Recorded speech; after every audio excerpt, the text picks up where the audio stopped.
Ini true story ya, gue nggak bohong. Newcastle tuh gue ditawarin about 5 years ago, itu value-nya masih 150-175 juta. Keren juga. Ditawarin. Lu jangan meremehkan gue, kan? Kalau cuma ditawarin doang, gue ditawarin juga pernah ditawarin. Dibeli kagak, duitnya kagak ada. Kalau cuma ditawarin mah, lo juga mau kayak lo, Feb. Lo ke mall depan LV juga ditawarin, Pak. Masuk gak kagak duit, lo gak bisa bayar. Gue tuh sering nonton basket, sering nonton bola juga. Ada no look pass ada ya? Yeah. Ada kan? Lo passing matanya kemana, kakinya Ya, kemana futsal gitu kan. ada. Ada futsal juga kan. Yeah. Harry Maguire no look tackle lo lihat ya kemarin.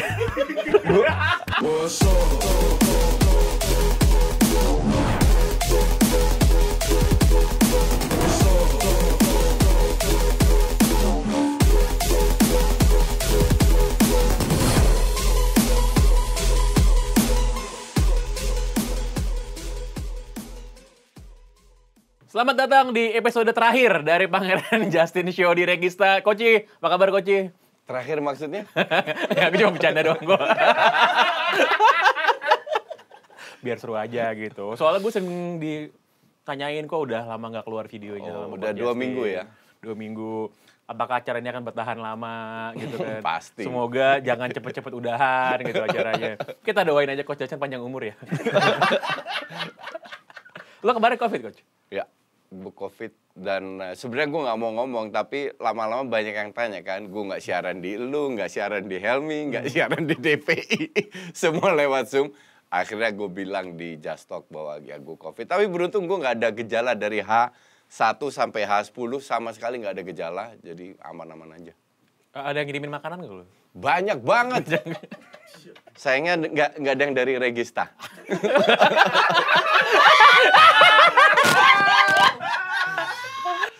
Kita jangan buang-buang makanan ya. Ya kan udah Cuman cukup. soal itu nggak kekurangan. Cuman gue mau kasih tahu satu ya. Gue itu tes antigen bukan karena sakit atau apa. Karena gue Jumatnya mau ke Bali. Jadi Kamis gue tes, ternyata positif. Intinya adalah kalau gue nggak ke Bali, gue nggak tes, gue bisa jadi carrier. Nah ini yang harus hati-hati bahwa mungkin kalau bisa rutin tes ya, bahwa you never know bahwa lu seorang carrier yang bisa menularkan kalau yang lain. Iya, berarti lo mau kasih saran bahwa jangan keberadaan dari lo gitu membuat orang-orang di sekitar lo jadi kena dampaknya, padahal mereka sebenarnya aman-aman aja gitu ya. Iya, bahwa lu harus rutin tes. Intinya jangan merasa lu sehat-sehat aja terus lu pasti negatif. Itu kalau lo satu kena atau satu bermasalah, yang lain kena semua jadi jeblok. Itu tau nggak kayak siapa, Coach? Siapa? Harry Maguire, Coach. Gue kemarin baca sebuah Bentar. Gue sering nonton basket, sering nonton bola juga. Ada no look pass ada ya? Yeah. Ada kan? Lo passing matanya kemana, Ya, kakinya di kemana futsal gitu ada. kan. Ada futsal juga kan? Yeah. Harry Maguire no look tackle lo lihat ya kemarin? Gue nonton match itu dan ya gini ya, gue kemarin baca sebuah statement, gue lupa dari siapa dan gue sangat setuju dengan statement itu. Dia bilang Maguire itu berprestasi pada saat dengan timnas di Piala Dunia, dengan timnas di Piala Eropa sampai final. Bahkan di tahun pertama di MU, bikin MU kalau nggak salah Team of the Year atau something like that. Artinya ini orang bisa main, ini orang bisa kontribusi. Bahwa dia lagi jeblok, lagi out of form, it happens. Yang jelas dia sudah membuktikan bahwa he's a good defender gitu loh. Dan ini kan bukan Maguire doang. Ini the whole MU kan lagi hancur-hancuran. Ya cuman nggak ada yang lebih parah dari Maguire itu dari satu pertandingan ke pertandingan lainnya nggak berhenti-henti gitu ngelawaknya gitu kan. Nggak, satu, Rashford. Oh iya itu Rashford juga. hancur-hancuran. Itu juga parah. Cuman Harry Maguire sih menurut gue ya. Dia sering sekali out of position. Kemarin tuh kan dia out of position sebenarnya kan. Iya. Kemarin ada momen juga di mana dia salah antisipasi. Orang yang terbiasa main FIFA itu tahu gitu kan kalau ada yang mau terobosan gitu, ya lo harus ngejar yang lagi lari, bukan lo liatin bolanya di mana gitu kan. Nah, ini kegagalan United kemarin untuk mendapatkan kemenangan, ini seri untuk kesekian kalinya. Ini kembali meramaikan perebutan untuk masuk ke 4 besar. Tim peringkat 4. Sebenarnya menyedihkan ya. Gua tanya dulu sama lo udah mau taruhan belum sekarang? Enggak. Masih enggak juga. Padahal kalau gue jadi coach ya, gue ambil taruhannya loh. Gini, Arsenal 2 game in hand, cuman 1 poin di belakang United. Nggak mau juga deh taruhan. gue lebih percaya Rangnick daripada Arteta, fair aja. That's why gue nggak mau. Gue udah sekali, gini ya, gue kalau percaya orang, gue selalu kasih the credit atau benefit of the doubt. Tapi gue sekali di PHP Arteta, nggak akan kedua kalinya. By the way, ngomong-ngomong soal taruhan kan gue tiap kali ngajakin lo taruhan lo nggak mau coach. Di kolom komen YouTube tuh di Twitter ada bocah ngajakin taruhan dari Lampung apa kalau salah tuh bocah yang ngajakin taruhan. Lo Ngajakin taruhan gue dengan hal yang sama gitu, sama kayak lo. Dia ngajakin taruhan sejuta katanya. Gue mau bilang sama lo ya kalau lo mau ngajakin gue taruhan sejuta, lo bikin kita bisa aja beneran, tau gak? Kalau lo butuh duit gitu ya, lo bikin kita bisa aja, gue yakin lo pasti ada yang bantuin lo kok gitu. Jadi janganlah seperti itu ya. gue udah taruhan kan, tiket New York sama siapa? Harpa. Roma masuk 4 besar atau enggak? Gue bilang enggak. Nggak bakal masuk. Kan Nggak dia bakal fans masuk. MU. Nggak bakal masuk. United enggak, gue malas ngomong United karena emang katro gitu dan katronya katro banget. Mau ngomongin soal Antonio Conte dulu, mau ngomongin soal Tottenham Hotspur. Yeah. Kalah lagi. Tadinya padahal Conte itu kan lama banget baru kalah pertama kali kan di Liga Spurs. Lama banget baru kalah. Akhirnya dia kalah 3 kali berturut-turut. Yeah. Yang pertama kali dalam 13 tahun. Lo kalau nanya sama Koci pasti dia akan bilang ya ini memang sudah kodratnya ayam sayur gitu kalau kata Koci kan. Tapi Conte ini kan bukan pelatih buruk ya. Iya. Jadi kenapa Koci? Pada saat dia masuk ke Spurs, kalau nggak salah dia main di nggak lama kemudian dia main di Conference League ya kalau nggak salah mereka. Dan kalah kan? Kalah iya. dan dia itu cuci tangan. Dia bilang the quality of this team is not that high. Artinya gue mau pasang kuda-kuda dulu. Kalau kalah memang ini kualitasnya jelek. Jadi untuk gue ini agak very cheap trick dari Conte ya untuk mengatakan hal seperti itu. Kalau kualitasnya nggak bagus atau nggak tinggi, oke, gue bisa terima. Cuman nggak jelek-jelek amat juga. Sekarang tergantung pelatihnya bisa memoles tim ini atau tidak. Dan ternyata so far Conte nggak sanggup. Karena kalau lu lihat apa yang lu tadi bilang, beruntun menang. Menangnya itu juga sering pas-pasan. Lawan Leicester 2-0 ketinggalan di menit 95 sama 96 kalau nggak salah. Mereka bisa cetak 2 gol. Jadi faktor luck-nya juga gede. Cuman dari sisi permainan, gue nggak ngelihat bedanya Conte dan si Mourinho. Lini tengah di skip, bola ke depan secepat mungkin agar si Son, Moura sama Kane bisa ngandelin skill individunya dan main kayak gitu nggak akan selalu berhasil. Karena pada saat lu bermain individu tergantung form of the players dan si Kane lagi drop banget. Si Son masih oke lah, Moura ups and down, tapi Kane ini lagi drop banget. Maka dari itu mereka juga terpuruk. Gimana dengan 2 pemain baru Spurs yang dari Juventus tuh? Nah, gini. Si Bentancur sama Kulusevski. Iya. Liga nomor 1 itu IPL, oke? Serie A itu nomor 4. Kita lihat buangan afkiran dari IPL, survive semua. Oke, Smalling di Roma jago Smalling, ya? salah satu. Tammy Abraham, Smalling, Mkhitaryan bahkan. Iya. Jadi banyak sekali lah, Edin Dzeko. Kalau itu wajar, karena lu dari Liga 1 ke Liga 4. Ini dari Liga 4 cadangan ke Liga 1. Lu tahu sendiri kan, lu nggak perlu ngerti bola banget bahwa secara itu aja. Kulusevski gue sering nonton, walaupun dia jarang main, tapi dari musim lalu ini pemain ya biasa aja, visinya pas-pasan, skillnya pas-pasan. Rambutnya bagus tapi kalau Iyalah, itu sisiran rambutnya bagus. Mukanya Eropa Timur banget tuh. Terus Tapi orang Swedia dia kan. Iya, paspornya Swedia. Bentancur juga, Bentancur itu bagusnya pada saat dia menjadi ajudannya Pjanic sama Matuidi. Baru dia kelihatan. Nah, di Spurs kan lini tengahnya so-so banget. Makanya itu gue nggak ngerti kenapa si Conte mau ambil, atau karena Dirteknya yang mantan Juve yang gagal total ditendang dari Juve sekarang di Spurs. Siapa sih ini? Fabio Paratici. Ya. Paratici. Apakah dia yang mau? Gue nggak tahu juga. Yang jelas, lu buang kalau nggak salah Ndombele dibuang, Dele Alli dibuang, sama Lo Celso, ya kan? Yeah.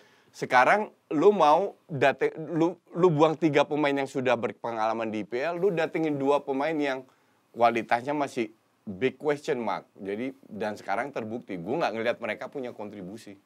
Kalau model-model kayak Conte itu kan dia pengennya tuh ini ya, dia pengennya tuh satu Lukaku pasti pengennya kan, kalau dia bisa beli kan. Iya. Lukaku, dia pengennya tuh wingback yang bisa sprint, dulu Victor Moses tuh, gitu-gitu kan. Sekarang kalau lu punya Kane, apa iya lu masih butuh Lukaku? Enggak, maksudnya gayanya dia. Dia Iya, kan selalu iya, pengen iya. yang Oh, kayak iya, gitu iya. kan. Dia pas zaman dia dulu di Chelsea main kayak wingback kan dia butuh Lo bayangin pemain semediocre Victor Moses di tangan Conte pas di Chelsea itu bisa jadi starter dan juara liga gitu. Pemain kayak Marcos Alonso itu kan baru hidup lagi pas si Di Tuchel, Conte kan. iya. Enggak, baru pas si Conte dulu megang. Oke, Dia jadi oke, wingback oke, soalnya. iya, iya, Pas oke. di Inter juga banyak banget itu pemain-pemain buangan yang jago di sana. Jadi kan. permainannya sangat kebaca kan. Selalu bermain 3 back, serangan dari wing. Oke? Hal kayak gitu itu kan gampang diantisipasi. Sama kayak Tuchel 3-4-3-nya. Awal-awal orang kaget. Ternyata mainnya mereka tarik keluar dengan wing, terus bola ke dalam, direct penetration. Itu sekarang pun juga kebaca sehingga 3-4-3-nya 2 bulan terakhir udah karatan. Ya kan? Dan apakah ada perubahan yang dibuat Conte? Nggak ada. Dan kalau lo lihat juga di klasmen sekarang nih sampai video ini di shoot, gimana pun West Ham tuh masih peringkat 4, coach. Iya. Masih peringkat 4. Ya dia ada 1 game lebih banyak daripada United sama Enggak, Arsenal 2 bahkan game. 3. 3. Sama Arsenal 3 bahkan. Malah. 3 gitu. Bahkan selisih berapa poin sama Arsenal? 1 kok nggak salah. Atau 2? 2. Sisi 2 poin. Sisi 2 poin. Lo masih tetap ngerasa West Ham bisa ngapa-ngapain nih? Enggak. Enggak. Kalau David Moyes masuk Champions League tapi Rangnick nggak masuk lucu banget sih menurutku. Itu gue berani taruhan sama lo. West Ham nggak bakal masuk Champions League. Lo kenapa suka taruhan sama hal-hal yang gue gak tertarik gitu? Sama tahu. Itu kenapa ya? Lo juga suka taruhan hal yang gue nggak tertarik. Sebenarnya ini udah bulan Februari pertengahan. Ini sebenarnya West Ham nih nggak ada urusan sih, ada di peringkat 4 sekarang ya. Ntar lagi juga turun. Ini nggak ada urusan nih, nggak ada Santai urusan. aja. Kita lihat aja nanti seberapa lama. Tapi lucu juga sih kalau mereka bisa, ya paling nggak sampai deket akhir musim lah, masih tetap ada di situ ya. Nggak, gue tetap ngeliat nggak bahwa ujung-ujungnya masalah mental, pengalaman, kualitas pemain dan kualitas pelatih, ujungnya is between MU atau Arsenal. MU kayak sih coach. Bahkan kalau Chelsea tetap kepala batu itu main 3-4-3, bisa jadi ini ikut bersaing juga Chelsea dengan MU Arsenal. Ngomong-ngomong soal Chelsea tapi coach, Chelsea meraih semua piala yang tersedia di eranya Akhirnya. Abramovich akhirnya. Dia kemarin pas juara di juara Champions 2013 itu ya. 2012 itu kan kalah soalnya. ya. Akhirnya dapat juga kemarin. Piala Club World Cup ini kan sebenarnya piala yang nggak penting kalau lo menang. Kalau lo nggak menang tuh nggak penting. Sebenarnya kan kira-kira gitu kan. Kira-kira gitu kan. Gitu. Dan pada akhirnya mendapatkan juga akhirnya. Lo lihat Antonio Rudiger tuh waktu selebrasi gol penalti si Kai Havertz itu, lo lihat dia ini nggak? Lo lihat dia ngambil kursi nggak? Dia tuh ngambil kursi dari tribun, udah kayak Smackdown men. Masuk perayaan ngambil kursi, nggak tahu pengen gambar siapa gitu. Abramovich ini mungkin adalah pemilik klub Premier League yang probably mungkin paling sukses so far ya. Paling sukses kenapa? Karena investasi dia itu berhasil, piala dimenangkan semuanya. Klubnya juga berada. Dari sisi piala oke, gue akui. Klubnya juga berada dalam situasi finansial oke. Tengah Chelsea itu dulu dibayarin semua sama Abramovich kan. Gitu. Dan actually beneran suka sama bola dan beneran suka sama timnya. Karena banyak sekali kan pemilik klub itu yang sebenarnya nggak suka-suka banget sama sepak bola gitu. Kayak Kroenke. Sama Glazer. Selain Kroenke, oke. Buat yang nggak tahu, 2 tahun berturut-turut juara Super Bowl itu di Amerika, dua-duanya adalah oleh klub yang pemiliknya juga pemilik klub Premier League. Tahun kemarin itu Tampa Bay Buccaneers juara, pemiliknya adalah keluarga Glazers. Henry atau Glazer? Itu Glazers. Oh, Glazer. Okay. Glazers. Sementara tahun ini Los Angeles Rams itu juara, yang pemilik adalah Stan Kroenke. Dan kalau lo lihat Stan Kroenke ya coach, dia tuh punya tim banyak sebenarnya. Dia punya tim olahraga banyak gitu. Dan timnya dia tuh semuanya oke-oke. Bukan semuanya mediocre. Semuanya oke-oke. Tim basketnya dia itu Denver Nuggets. Ada Nikola Jokic, MVP-nya NBA. Gue lupa tim baseball apa, gue sama satu lagi tim hokinya juga ada. Iya. Tim dia yang paling cupu, yang paling babak tuh Arsenal. Iya. Itu Arsenal. Karena gitu. dia nggak invest di Arsenal. Karena dia nggak invest. Dan yang berikutnya adalah kemarin itu pada waktu Rams lawan Bengals, itu kan fans Arsenal itu mengharapkan kalah kan. Termasuk gue. Masuk lu mengharapkan kalah itu kan. Gue nggak ngerti American football at all.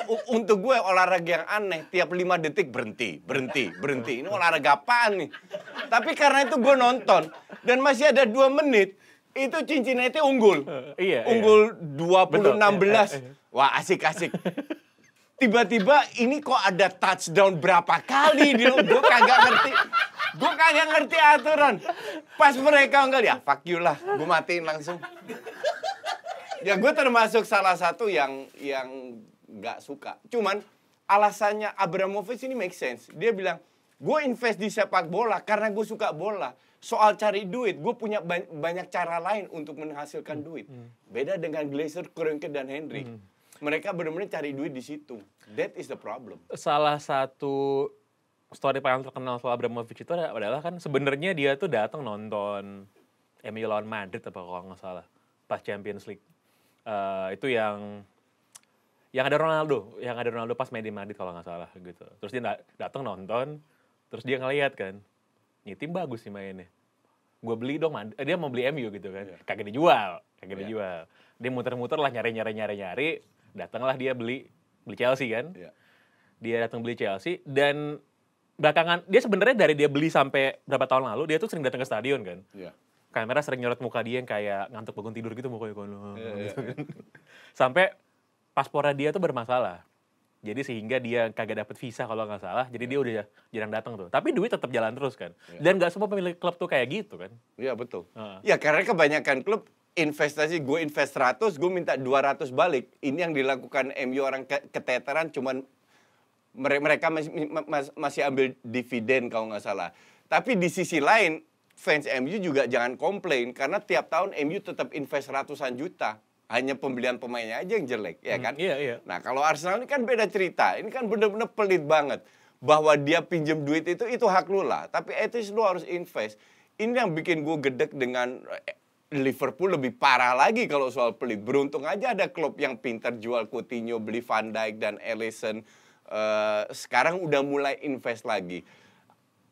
Itu yang bikin gue gedek. Semua fans termasuk fans MU Arsenal itu pengen owner kayak Abramovich. Tapi there's only one Abramovich. Jadi kita harus realistis saja bahwa banyak cara juga yang bisa diraih. Klopp sudah membuktikan itu. Yang harus dilakukan oleh pelatih-pelatih lainnya. Nggak hanya dengan duit. Karena kalau lihat cara Chelsea, pelatih yang dia pecat lebih banyak daripada jumlah trofi yang dia menangin. Iya, cuma pada akhirnya kan pialanya yang akhirnya banyak banget kan. True. Yang sebenarnya benar-benar menggambarkan kalau Stan Kroenke itu bukan kayak Abramovich adalah ya. Kalau misalnya model-modelnya kayak satu orang pemilik klub yang punya banyak tim lalu dia pelit di semuanya, itu fine aja. Stan Kroenke itu sama Los Angeles Rams itu dia tuh musim ini gue yakin lo nggak nonton dan banyak yang juga nggak ngikutin NFL gitu. Musim ini tuh dia datengin Galacticos semua ke Rams gitu. Dia kontrak si Odell Beckham Jr. Itu wide receiver pemain sayap siapa itu terkenal sekarang? Nggak tahu. Ya lo bayangin aja siapa Raheem Sterling gitu lah ya kira-kira ya. Lo kontrak Raheem Sterling kalau nggak mau salah gitu kan. Itu lo kontrak gitu. Terus Von Miller, pemain bertahan gitu, linebacker, dia datengin juga gitu. Dia datengin juga. Itu kayak Van Dijk gitu. Itu kayak Van Dijk lah kira-kira gitu kan. Nah sampai si quarterback-nya sendiri gitu, playmaker-nya, yaitu dari Lions yang udah 13 tahun di sana, dia diambil juga. Karena pengen all in, pengen juara gitu kan. Dan itu kan kelihatan ambisinya gitu. Nah Arsenal. Ya gua harap sih. Gua rasa Arsenal sih tahun ini terbesar prestasinya itu secara transfer ya. Itu ngelepas Aubameyang sih. Ya, enggak. Gue bilang enggak. Gue sering kritik Arteta ya, tapi harus gue akui bahwa 3 dari 5 pembelian dia musim ini itu bagus banget. Which is Ramsdale, Ben White, sama Tomiyasu. Nah, si Lokonga sama Tavares sebenarnya nggak jelek-jelek amat juga, karena mereka juga cukup murah. Jadi kalau soal pembelian aman. Cuman ini orang kan egonya agak tinggi. Contoh, dia buang lagi Saliba untuk tahun ketiganya. Padahal Saliba itu sering jadi player of the match di Marseille. Marseille itu rank 2 di Ligue 1, jadi nggak jelek-jelek amat. Terus dia bentrok dengan Torreira dan Gundosi. Ya fine-fine aja, lu bentrok, lu buang itu hak lu kok. Cuman lu harus buktikan. Dan ini yang bikin menyedihkan, Arsenal itu kalau bisa masuk Champions League, fansnya kan happy semua, ya kan? Karena udah 2-3 tahun nggak main. Gue bilang nggak, standar gue tetap satu. Arsenal harus every year bermain untuk jadi juara. Sama halnya dengan MU. Lu nggak bisa puas hanya dengan 4 besar gitu loh. Ya, kan dulu memecat Arsene Wenger itu kan buat itu. Biar, ya, exactly. Iya kan, buat itu kan. Iya, padahal Wenger selalu main Champions League kan. Dia dipecat karena hanya rank 4, sekarang kok kita tiba-tiba puas dengan rank 4, no way man. That's why untuk gue Arsenal masih, Arteta masih big question mark. Dan kalau lo lihat sebenarnya ya, para owner-owner di Liga Inggris ini, apalagi kalau kita fokus di Liga Inggris saja, itu kan lebih banyak yang nggak disukain sama fans dibanding yang disukain ya. Gue rasa selain Abramovich, di tim-tim gede, nggak ada yang suka kayaknya. Bahkan lo ngomongin kayak... Ada, tahu siapa yang disukai fansnya? Siapa? Newcastle. Ya kan bukan tim gede, kan belum jadi tim gede mereka. Newcastle lumayan gede lah namanya, sejarahnya. Iya, secara sejarah iya, tapi secara performance sekarang ya, lately gitu. Kalau sekarang enggak. 10-20 tahun terakhir mungkin, iya. Itulah. Kalau misalnya 10 tahun lagi mungkin bisa jadi gede, tapi klub yang di transfernya suksesnya itu datengin pemainnya modelnya Chris Wood sih belum ya coach. Tahu nggak coach? Si Chris Wood itu kan orang Selandia Baru ya, gitu. Gue yakin dia sebenarnya dulu nggak mau jadi pemain bola gitu. Orang Selandia Baru kan pasti mau main rugby kan. Iya. Tapi dia kurang jago main rugby. Iya, bisa makanya jadi. main bola gitu kan. Dan yang kayak gitu yang main di sana, yang main di Newcastle. Dan itu Newcastle cukup kasihan ya. Karena si Kieran Trippier cedera parah tuh. Bisa sampai akhir musim gitu. Menurut lo tadi Chelsea udah, Man City juga digemari sama fansnya karena mengubah nasib timnya. Kita kan melihat hal yang sama nggak ke Newcastle dalam 5 tahun ke depan lah. Iya. Gue melihatnya di sini nggak, di luar faktor non bola. Kalau kita melihat pemilik dari PSG itu dari Qatar, pemilik dari City itu Abu Dhabi, WA, dan pemilik dari Newcastle itu Saudi. Dan Saudi duitnya jauh lebih banyak daripada dua itu digabung, Ini kan masalah ego Timur Tengah. Kalau mereka melihat begitu luar biasanya PSG dan City invest ke dana, mereka nggak mau ketinggalan. Definitely nggak. Ini udah masalah egonya Timur Tengah aja tuh. Jadi untuk gue Newcastle ke depannya definitely mereka akan jadi mungkin lebih dahsyat lagi daripada yang sekarang lu lihat dengan Qatar dan Abu Dhabi itu. Jadi nanti bakal ada masa di mana orang yang pakai baju putih hitam di mall di Jakarta itu bukan cuma Juventus doang gitu coach. Iya. Betul. Newcastle juga ya. Oke. Seperti yang kita bahas tadi, kesuksesan sebuah klub itu juga ditentukan oleh aspek manajemen klubnya. Nah, biar lo update soal semua aspek di dunia sepak bola, dapatkan semua informasi mendalam di website intersport.id. Websitenya para pria Intersport yang pasti lebih ngerti soal sepak bola. Setelah tadi kita semua sudah membicarakan yang namanya pemilik sepak bola, tapi banyak orang lupa kalau dua pandit kesayangan Anda ini dua-duanya adalah pengusaha gitu ya. Yang satu CEO sebuah media, yang satu lagi ya usahanya banyak gitu. Usaha banyak gitu. Material kayaknya. TB berarti TB. Usaha terus. Oleh karena itu, kita coba memberikan beberapa atau meminta wejangan lah. Gua nggak suka sebenarnya bikin debat-debat lagi. Karena supaya Coach Justin lebih sehat dulu baru kita debat lagi ya. Jadi supaya seru kali ini kita akan nanya wejangan-wejangan tentang bagaimana caranya memanage klub sepak bola. Ini kita udah punya 4 statement dan juga pertanyaan terkait memanage klub sepak bola. Kita lihat gimana jawaban dari dua pandit kesayangan semua. Langsung aja dikeluarin pertanyaan pertama. Pertanyaan pertama. Lo berdua sebagai seorang ini ya, seorang pemilik klub gitu. Ya. Apakah lo berdua percaya bahwa supporter adalah orang yang paling mengerti mengatur klub sepak bola? Mengerti mengatur itu apa parameternya? Parameternya dari segi kan klub kan supporter tuh sering protes terkait pembelian pemain, terkait keuangan, terkait harga tiket. Menurut lo kayak gimana? Gue bilang supporter itu yang nomor satu harus kita rangkul sebagai pemilik. Gue kasih contoh. Di Utrecht itu, Utrecht punya stadion kan. Di bawah itu ada home base-nya untuk supporter. Satu kantor atau ruangan di mana pemain diwajibkan seminggu sekali datang ke situ, digilir untuk bertemu dengan supporter. Kenapa? Karena pada saat kita seandainya prestasinya menurun, yang tetap nge-backup kita itu supporter. Oke. Yang beli merchandising itu tetap supporter. Jadi supporter itu tetap harus dirangkul, diberi wewenang tapi terbatas agar mereka merasa memiliki, terlibat. Jadi kalau gue akan rangkul supporter lebih sering lagi daripada itu sekarang. Tidak menjawab pertanyaannya bukan itu. Ya kan? Pertanyaannya bukan itu. Bukan. Pertanyaannya bukan itu. Gue ulangi, apakah lo percaya bahwa supporter adalah orang yang paling mengerti mengatur klub sepak bola? Pertanyaannya itu. Kalau mengatur sih enggak, tapi mereka adalah bagian dari klub sepak bola yang harus kita cocok ya Bang, rangkul. dia kalau jadi politisi. Cocok ya Bang. Coblos! Justinus Laksana. Iya, cocok banget emang. Dapil Jakarta 3. Kelapa Gading, Pluit, Priuk. Pik. Lagi. Lalu kayak Ya enggak lah, gini, kalau yang paling mengerti tentu saja tidak. Karena banyak sekali aspek di klub sepak bola itu nggak ada hubungannya sama bola sebenarnya. Hubungan sama bisnis, sama finansial, sama ekonomi, sama accounting yang gue sendiri juga sebenarnya kan ngerti-ngerti amat juga. Tapi kalau perkara apakah supporter suara harus didengarkan atau paling nggak diberikan tempat atau paling nggak ada forum-forum di mana aspirasi mereka itu dipertimbangkan, itu sih harus memang. Tapi untuk menjalankan klub sepak bola sebagai bisnis, supporter yang tidak punya expertise di bidang itu, ya nggak akan bisa untuk ngejalaninnya gitu. True. Ada beberapa orang di dalam industri sepak bola di Eropa ya, kalau di Indonesia gue nggak tahu, di Eropa gitu, yang sebenarnya background-nya juga sebagai fans sepak bola gitu. kayak Tapi Matthew Benham Brentford kan juga tuh dia. Brentford ya, Fans iya.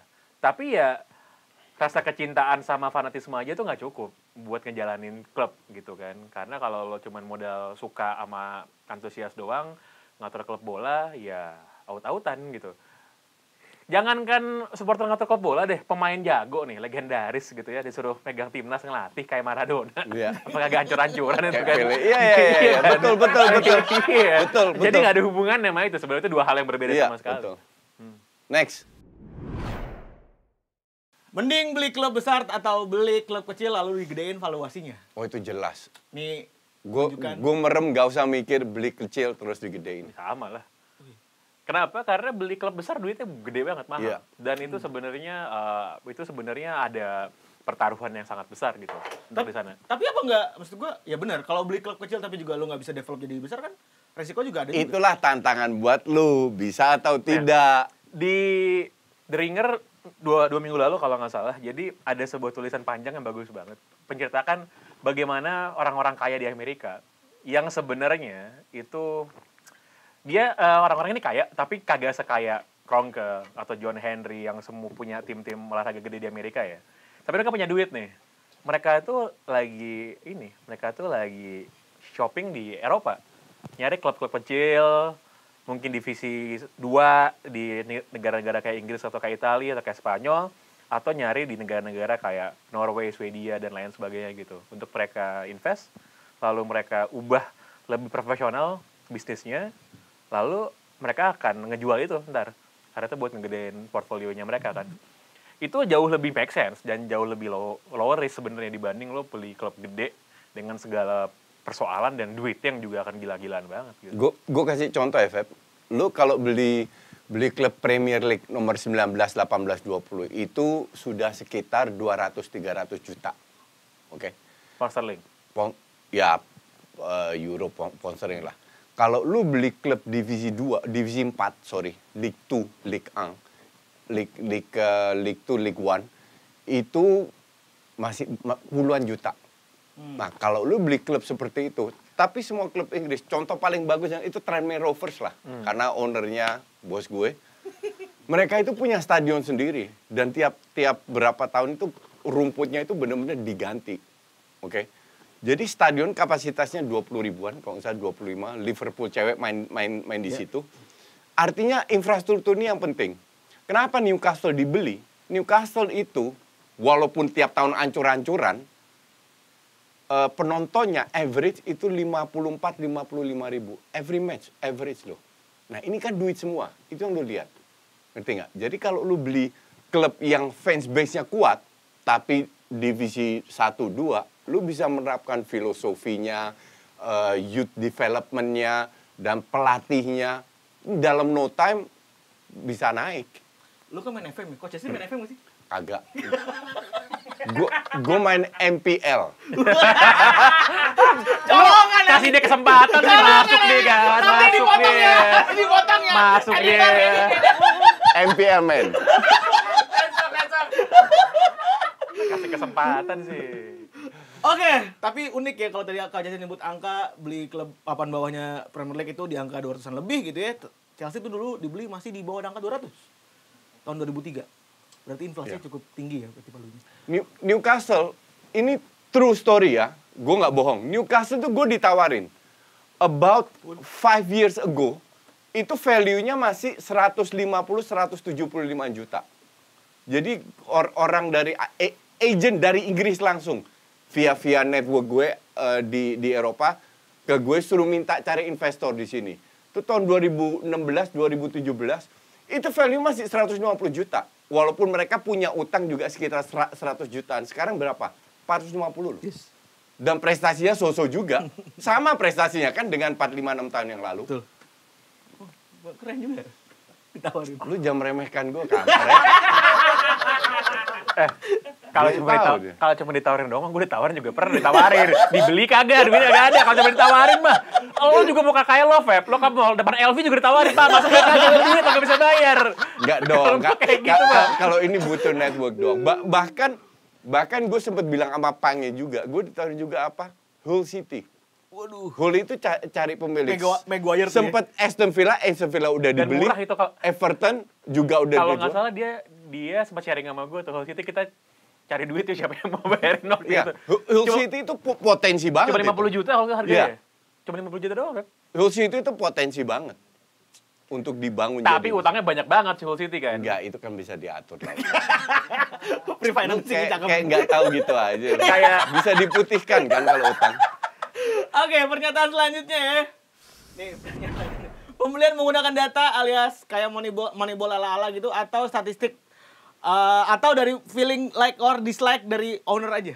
Enggak, ini gue mendadak ada cerita soal like dislike owner. Itu pemiliknya Cardiff, orang Malaysia si itu Vincent Cina. Tan itu, Iya. orang Malaysia. Wah, kacau itu. Itu ada pemain yang lahirnya di tahun ini, bulan ini kagak diambil loh berdasarkan horoskopnya. Wah, parah itu orang. Wah, itu pemain, itu manusia emang kacau. Makanya Cardiff juga rank 20 sekarang kan di championship. Artinya kalau lu mau beli gini, ya lu harus bisa singkirkan ego lu, emosi lu bahwa ujung-ujungnya untuk menilai sebuah valuation di samping data statistik ini penting, tapi lu juga harus punya feel di sepak bolanya. Infrastrukturnya seperti apa, youth development-nya seperti apa, asetnya apa, dan lain-lain.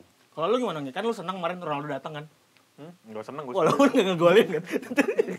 Kalau dibandingin sama satu menit ini menurut lu gimana nih? Sebenarnya kalau lo duitnya banyak ya, kalau duitnya banyak sih lo bisa afford untuk beli siapa aja yang lo suka dan nggak suka gitu. Walaupun sebenarnya owner tuh nggak ada authority buat beli pemain kan sebenarnya ya. Itu kan urusannya manajer atau kalau mau pakai konsepnya US Sports tuh ini urusannya GM gitu, general manajernya. Tapi kalau duit lo cekak gitu, duit lo dikit ya paling mungkin emang lo pakai pendekatan Moneyball sih. Jadi lo memang emang liatin angka, liatin probabilitasnya. Dan ada dua contoh udah ada kan, ada dua tim di Premier League itu yang dibangun dengan konsep itu gitu. Satu Brentford, satu lagi ada dua. Bukan. Yang musuhnya dia, satu lagi Brighton. Jadi si dua orang pemiliknya Brighton sama pemiliknya Brentford ini, mereka tuh dulu kuliahnya matematik apa, kalau nggak salah. Iya. Terus mereka kerja di Rumah judi. Mereka kerja di ini dulu, mereka kerja di banking dulu, investment banking gitu. Terus mereka bikin perusahaan judi. Bikin perusahaan judi adalah lo jadi konsultan yang bisa ngepredik betting patterns untuk ngeliat probabilitas lo mana yang menang, mana yang kalah gitu kan. Dapat duit banyak dari situ, mereka akhirnya bikin klub. Gitu. nggak bikin klub, tapi sebenarnya mereka berdua nih kerja satu perusahaan bareng. Gue lupa yang bosnya yang mana gitu ya. Tapi akhirnya mereka berantem nih. Nah sekarang si Brentford sama Brighton itu dua-duanya itu pakai pendekatan Moneyball itu, Sabermetrics. Jadi gimana caranya dapat hasil segede-gedenya dengan uang sekecil-kecilnya kan, kira-kira gitu. Berarti kalau emang orang kaya biarin aja lah, kayak Abramovich dulu kan beli Shevchenko karena anaknya senang gitu kan katanya kan. Berarti yang sah-sah aja lah kalau emang lu. Ya itu duitnya nggak ada serinya. Iya kalau kan? duitnya ada mah. Iya. Kalau duit lo kalau lihat semua pembelian Chelsea di awal Abramovich masuk itu mah kagak bertanggung jawab pembeliannya. Iya benar. Jerkovic. Iya, ya sama kayak Cashman gitu kan. Kayak Newcastle sekarang lah. Nggak jelas, Trippier doang yang jelas. Belum lah, itu belum. Tapi kalau Chelsea di awal-awal tuh bener-bener out-outan sih belinya. Kecuali Makalele gitu. Asier Del Horno tau gak? Iya kan, Asier Del Horno, Mattia Cashman. Dan jarang yang bagus kan sebenarnya kan. Jarang tuh yang oke gitu sih. Chelsea itu ya, Chelsea itu butuh 10 tahun untuk balance sheet-nya plus. Dalam 10 tahun invest terus Abramovich, baru tahun ke-10 plus itu juga 8-7 juta. Oke, selanjutnya. Nah, lebih baik untung dari segi keuangan klub dibandingkan banyak prestasi tapi keuangan boncos. Wah, ini coba. Enggak, ini nggak make sense. Karena di industri sepak bola ada korelasinya antara prestasi dan income. Lu tidak bisa, contoh paling bagus waktu Leicester juara. MU waktu itu rank 4 kalau nggak salah, atau 5 atau 6 lah, pokoknya di bawah lah. Income-nya MU masih jauh lebih banyak daripada Leicester. Karena prestasi yang sebelum-sebelumnya bukan mendadak juara terus lu dapat brandingnya. Iya, itu nggak bener ini. Dalam arti prestasi pasti ada hubungannya dengan income. Tapi Leicester kan ketika juara juga nggak dapat banyak perkembangan dari segi finansial. Duit kalau Persmania oke lah tinggi. Exactly, maka dari itu mending klub kayak MU yang punya membangun banyak prestasi di dulunya, namanya naik, brand-nya dapat. Jadi kalau sekali-sekali jeblok tapi income-nya masih gede. Membela MU. Atau the truth. Ini tergantung size klubnya sih sebenarnya. Kalau lo klub kecil, lo udah pasti lebih mending ini. Lo lebih mending sustainable ya. Balance sheet lo positif lah dibanding ada prestasi gede terus boncos. Atau yang paling menyedihkan sebenarnya klub lo spend duit banyak, hampir sukses tapi nggak sukses. Itu banyak banget contoh yang gagal. Leeds United tuh kayak gitu. Oke, benar. Leeds United tuh spending duit gila banget ya. Pas lagi sebelum bangkrut berarti. Bangkrutnya kan gara-gara itu bangkrutnya. Iya. Bangkrutnya gara-gara mereka spend duit banyak, mengharapkan nanti duit akan balik via TV rights Champions League, terus kagak lolos mereka. Cuma sampai semifinal. Mana sampai semifinal, dan di Liga mereka di luar dari zona Champions League kan. Matilah klubnya udah. Hancur. Jadi lo harus benar-benar tahu how to invest. Dan prestasi itu yang penting konsisten. Karena kalau lu masuk Champions League, lu belum tendang satu bola, lu udah dapat 60-70 juta. Nah ada contoh sebenarnya klub yang sekarang ini ya, klub yang sebenarnya kagak juara-juara juga gitu, tapi mereka bisa ngejaga salesnya mereka dengan pembeliannya dengan bagus dan secara prestasi juga oke gitu. Itu Atalanta menurut gue. Atalanta tuh kan stabil 4 besar ya. Duit Champions League tuh masuk mulu tiap tahun tuh kan. Sama Liverpool, keluar duit dikit, income masuk terus. Tapi emang koret, Coach. Kenapa? Emang koret si FSG itu kok pelit tau. Emang. Nah, ya kan salah kan orang pertama yang memakai Moneyball Sabermetrics buat juara di liga itu kan John Henry di Boston Red Sox kan. Boston Red Sox itu dia orang pertama tuh yang pakai itu. Gitu. Jadi ya tentu saja kalau dia bisa mengaplikasikan itu di Inggris ya dilakukan. Nggak bisa. Itu sepak bola is different cake dengan olahraga lain dan dengan olahraga Amerika. Mereka beruntung punya klub intinya di situ. Klub yang make money, a lot of money di samping prestasi untuk Liverpool. Ya gue sih berharap mengharapnya mau salah tuh cabut lah dari Liverpool ya. Gitu. Cabut lah. Sadio Mane itu cabut aja lah. Lu mau cari lapangan lain yang lebih hijau lah.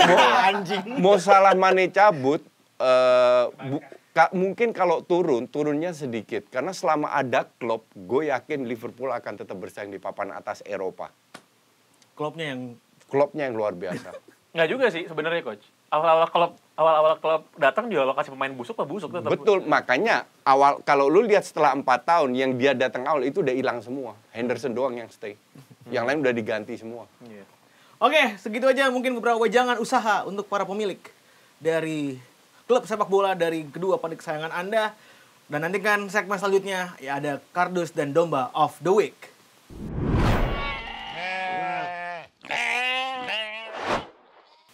Kita akan menyimak sekarang Domba of the Week. David Ginola. Tiada hari tanpa aki-aki satu ini. Gua nggak nonton bola tapi berasa nonton bola kalau diceritain sama coach. Lo tau gue balasnya apa? Apa? Aki indasmu. Langsung banyak yang reply. Ngakak semua. Lanjut.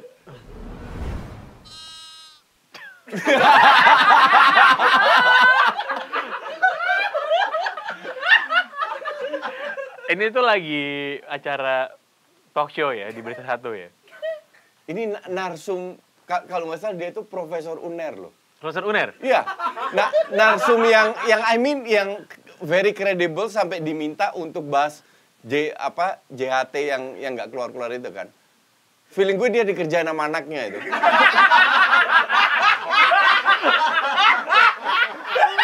Iya kan? Iya nggak? Iya.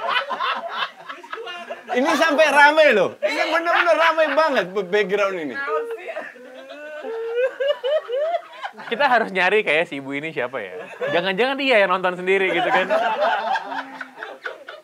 Coach, tapi kan kalau ngomong JHT nih coach ya. Itu kan lo sebenarnya target demografi dari yang dimaksud ini coach. Usia 56 gitu kan. Gue nggak punya pensiun, gue pensiun sendiri, bayar sendiri, kumpulin sendiri, nggak butuh uang dari pemerintah. Oke, siap.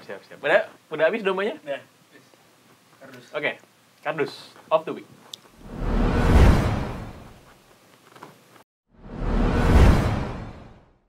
Ini mah bukan kardus sih, goblok ini emang. Perlu dikit satu lagi kayaknya. You might want to suck up what Piers Beckham Morgan. was afraid to play, you know. Didn't have card. Dia awalnya dia nge-tweet, dia great to watch a Beckham who can actually play football gitu. Ada Beckham Jr. yang gue tadi bilang. Iya, Emang jago sih, itu orang emang jago. Tapi menurut dia, David Beckham tuh overrated gitu. Lo kalau disuruh milih kok Piers Morgan sama Gary Lineker lo milih mana? Karena dia kan musuhnya Gary Lineker musuhnya. Piers Morgan lah jelas lah. Walaupun gue sering nggak setuju juga sama dia agak kardus kalau gue bilang. Bukan agak, emang sangat kardus emang. Kalau ngebela Arsenal agak kardus. Cuman Gary Lineker ini ilmu bolanya bener-bener cetek. Semua orang main bagus dikit dibilang bagus. Sampai gue cari, tahu nggak? Gue cari tweetnya di mana dia bilang Wilshere bagus. Ada loh. Gue nemu Wilshere dibilang bagus. Siapa namanya? Grealish dibilang bagus. Ini kacau nih orang. Enggak lah, gue milih Gary Lineker lah. Walaupun as a footballer gue suka dia ya. Pernah main di Barca kan dia? Pernah di Barca, pernah. Tapi ya enggak lah, Piers Morgan mah. Lo kalau lo lihat sambungan dari tweetnya dia, sebenarnya dia bilang gini, kalau David Beckham, lo hapus crossing sama free kicknya, dia tuh bukan siapa-siapa gitu kan. Terus ada yang bales, ya kalau lo ngomong Ronaldo, lo kagak hitung shootingnya dia sama sundulan dia juga bukan siapa-siapa gitu, nggak make sense lah kalau lo ngomong kayak gitu-gitu. That's why kan gue bilang dia agak kardus. Nah terus dia ngomong gitu kan, si Piers Morgan ngebalas lagi Lineker. Kalau tanpa tap in sama bola-bola gampang, lo bukan siapa-siapa karena kita seperti gitu ke Gary Lineker. Dia bilang gitu ke Gary Lineker. Gitu ya, janganlah, ini kayaknya kita emang harus bikin satu kategori baru kayaknya. Yang bukan kardus dan bukan domba juga, tapi yang kayak Piers Morgan gini, hancur. Next. Habis. Sudah habis kan? Habis.